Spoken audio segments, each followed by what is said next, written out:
আসসালামু আলাইকুম সুপ্রিয় শিক্ষার্থীদের, কি অবস্থা সবার? আশা করি ভালো আছো। আজকে তোমার সাথে আলোচনা করব ফিজিক্সের কাজক্ষমতা অধ্যায়ের টাইপ 1।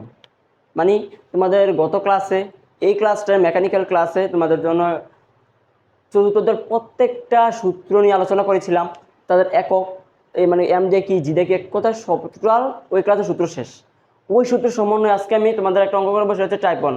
তোমাদের এই অধ্যায়ে যত অঙ্ক আছে আমি এবং বন্ধুদের কেউ আরও সহকারী শিক্ষক আছে, তারা তোমাদের করাবে। চলো আজকে একটা অঙ্ক করি টাইপ 1। মানে এভাবে টাইপ 1 অনুসারে তোমাদের প্রত্যেকটা অঙ্ক সলভ করে দেওয়া হবে। আর কারো কোনো সমস্যা থাকলে আমাদের কমেন্ট বক্স খোলা আছে, কমেন্ট করতে পারো। দেখো, একটি মোটর 1 মিনিটে 20 মিটার পানি উচ্চতায় তুলতে পারে। একটা মোটর 1 মিনিটে 20 মিটার পানি 20 মিটার উচ্চতায় পানি তুলতে পারে।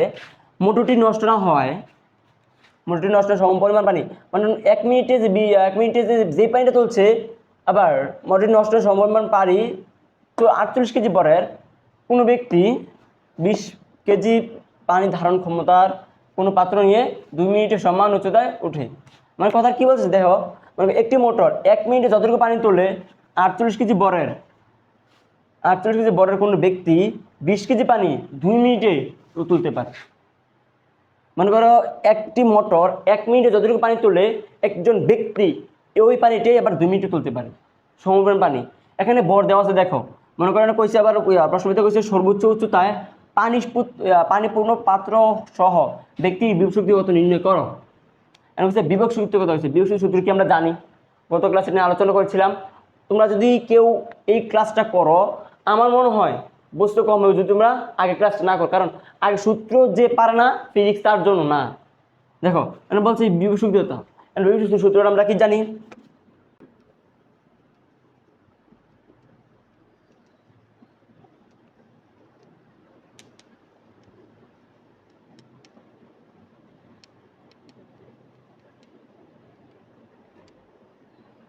ভি সমান সমান mgh।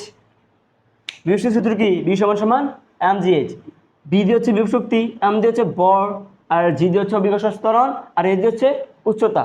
এখন দেখো এই এম এর মানটা কোথায়? এম দিয়ে হচ্ছে ভর।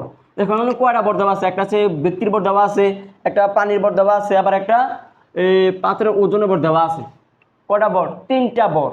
3টা ভর মিলে জাস্ট একটা ভর হবে। তারপরে জি এর মান আমরা জানি 9.8 m/2 তারপর আছে এইচ এর উচ্চতা। উচ্চতা আছে কত মিটার? উচ্চতা 20 মিটার। উচ্চতা কত? 20 মিটার। দেখো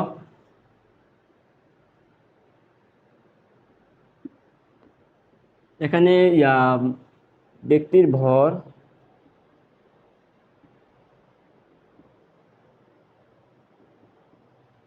48 কেজি। তারপর আছে পানির পানির ভর, পানির ভর আছে, তারপর আছে পাত্রের ভর,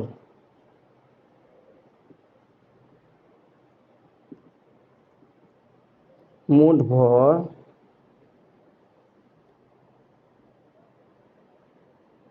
48 প্লাস 20 প্লাস 2 যোগ করলে কত হয়?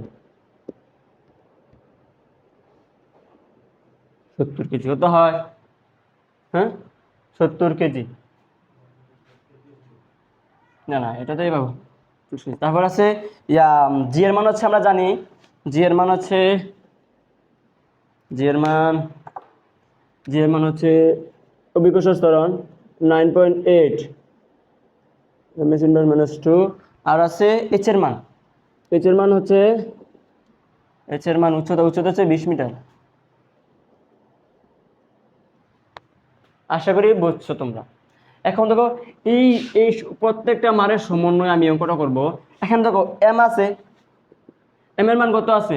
মানে এম এর মান আছে 70। মানে এক কথায় প্রত্যেকের জায়গায় নিজ জায়গায় তাদের নিজের মান বসিয়ে দিব। কেন? এম এর মান আছে 70 প্লাস, তারপর সরি, একটার সাথে আরেকটা কি অবস্থা আছে? একটার সাথে একটা গুণ অবস্থা আছে। তোমরা প্রত্যেকটাকে মানে গুণ অবস্থা লিখবা।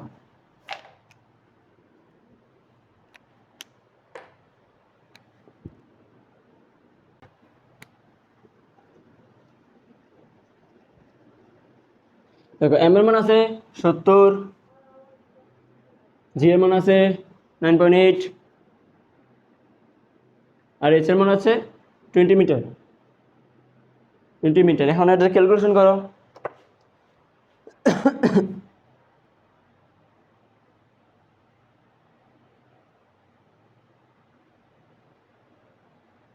ক্যালকুলেশন করো 70 গুণ 9.8 ইন্টু 20 কত আসছে অ্যান্সারটা? 13,720।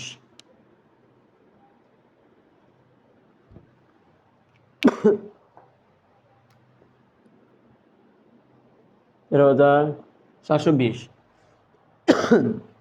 এখন এখানে একটা কথা আছে, তুমি সবটা করলা কিন্তু যদি তুমি এটা মান না, তুমি সবটা করার পর যদি তুমি বিভব শক্তি একটা একক আছে যদি এককটা না দাও অঙ্কটা হবে না 100%। কারণ বিভব শক্তি এককটা কি প্রথম ক্লাসে বলে দিচ্ছিলাম, আমি আবার বলছি, তোমরা ফিজিক্সের যত অঙ্ক সলভ করবা তোমাদের অঙ্ক তত সহজ হবে, সূত্র তত নতুন নতুন আসবে, তাহলে তোমরা অঙ্ক একবারে নির্ভুলভাবে করতে পারবে। দেখো বিভব শক্তির একক হচ্ছে জুল। কি জুল? আমরা এখন বিভব শক্তি করেছি, আমরা এই টাইপ 1 এর ভিতরে আর একটা রোলস করবো, সেটা হচ্ছে একটা জাস্ট গতি শক্তি হবে। জাস্ট 1 মিনিট ওয়েট করো, উদ্দীপকটা তুলে তোমাদের সাথে আবার ফিরে আসছি। তোমাদের সাথে আবার যুক্ত হলাম আর একটা উদ্দীপক নিয়ে, সেটা হচ্ছে গতিশক্তি। গতিশক্তি সম্পর্কে কম বেশ সবার ধারণা আছে, যাদের ধারণা নেই একটু ওয়েট করো, তোমাদের বুঝিয়ে দিচ্ছি। প্রথম দেখে একটা উদ্দীপক দেওয়া আছে, কারণ মনে করো এখানে একটা বস্তু আছে, হ্যাঁ বস্তুটা রে এক কথা পুরোটা উচ্চতা হচ্ছে 100 মিটার। 100 মিটার আমি একটা বস্তু নিলাম, এ বিন্দুতে একটা বস্তু নিলাম, বস্তুটা আমি মনে করে মার্কারটা আমি ছেড়ে দিলাম। এই মার্কারটা এখান থেকে মাটিতে পড়ার উচ্চতা হচ্ছে 100 মিটার, আর আমি এখান থেকে যে হাতে নিয়ে নিলাম এটার উচ্চতা হচ্ছে 27 মিটার। তাহলে এ থেকে বি বিন্দুতে বস্তুটা আসছে, এটা হচ্ছে এটা যত হচ্ছে এটা হচ্ছে 27 মিটার। তারপরে বস্তুটার ভর কত? বস্তুটার ভর হচ্ছে 2 কেজি। তারপরে বস্তুটা এ বিন্দু হতে মুক্তভাবে বি বিন্দু, মানে এটা কোনো বাধা ছিল না, এটা যে পড়ছে এবার পড়ছে, কেউ বাধা দিছে বাধা দেয় নাই, এর কারণে মুক্তভাবে শব্দটা ইউজ করছে। তো গতিশীল শব্দটা কি? এখন বস্তুটা যে গতিতে পড়ছে সেই গতিটা কি বলে? গতিশক্তি। আশা করি বুঝছো। এখন দেখো এখন কি কি মান দেওয়া আছে, সূত্রকে লিখি।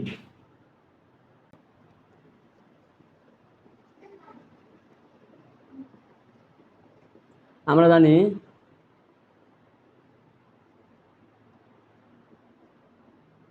টি দিয়ে গতিশক্তি প্রকাশ করে হাফ এফ বি স্কয়ার। সাধারণ আমরা এটা হচ্ছে গতিশক্তি সূত্র।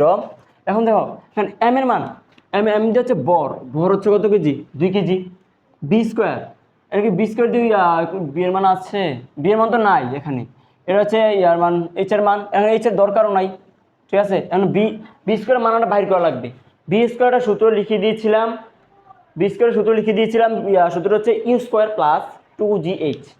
দেখো এখানে দিয়ে লিখি,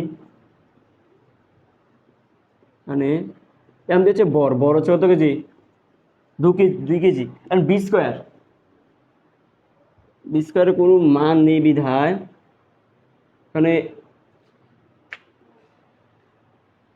এখানে এইচ এর মান আছে। দেখো আবার আদিবেগ আছে, দেখো সূত্র হচ্ছে ই স্কোয়ার, সূত্রটা হচ্ছে ইউ স্কোয়ার প্লাস 2GH। হ্যাঁ, ইউ স্কোয়ার হচ্ছে আদিবেগ, স্কোয়ার কি? আদিবেগ। আদিবেগ তো শুরু হয়েছিল কোন থেকে? এখান থেকে। আদিবেগ যে এখান থেকে শুরু হয়েছিল, এখানে মান কত ছিল? 0।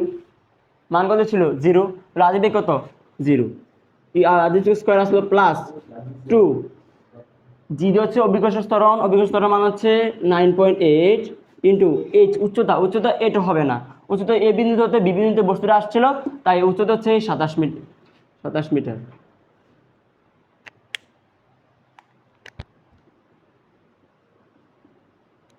এখন সবটা করলে কত হয়?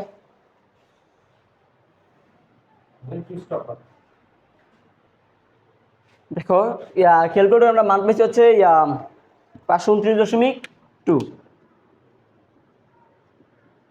এখন আমরা এম এর মানও পাইছি, বি স্কোয়ারের মানও পাইছি, জাস্ট আমরা এই মানগুলো নিয়ে এখানে বসিয়ে দিব। দশে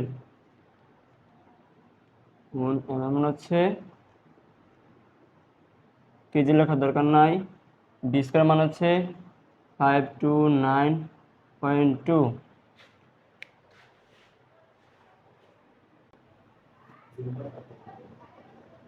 টু ইন্টু 529.2, এটা কত আসে?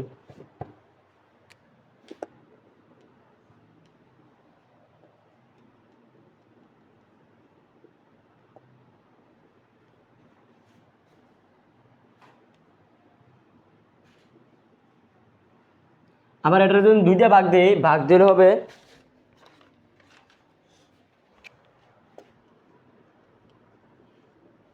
37.2।